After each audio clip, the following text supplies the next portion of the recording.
أعوذ بالله من الشيطان الرجيم. بسم الله الرحمن الرحيم.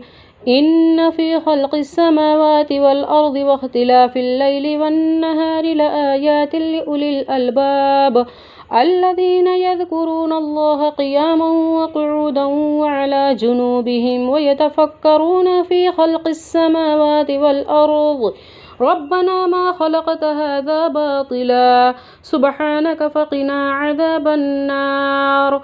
ربنا إنك من تدخل النار فقد أخزيته وما للظالمين من أنصار.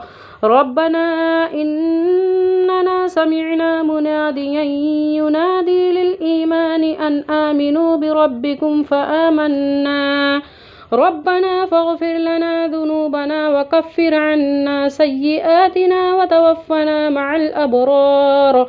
ربنا وآتنا ما وعدتنا على رسلك ولا تخزنا يوم القيامة إنك لا تخلف الميعاد. فاستجاب لهم ربهم أني لا أضيع عمل عامل منكم من ذكر أو أنثى بعضكم من بعض فالذين هاجروا وأخرجوا من ديارهم وأوذوا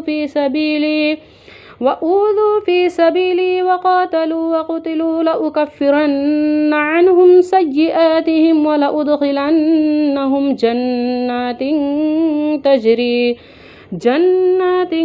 تجري من تحتها الأنهار ثوابا من عند الله والله عنده حسن الثواب. لا يغرنك تقلب الذين كفروا في البلاد متاع قليل ثم مأواهم جهنم وبئس المهاد. لكن الذين اتقوا ربهم لهم جنات تجري من تحتها الأنهار خالدين فيها نزلا من عند الله وما عند الله خير للأبرار. وإن من أهل الكتاب لمن يؤمن بالله وما أنزل إليكم وما أنزل إليهم خاشعين لله لا يشترون بآيات الله ثمنا قليلا أولئك لهم أجرهم عند ربهم إن الله سريع الحساب.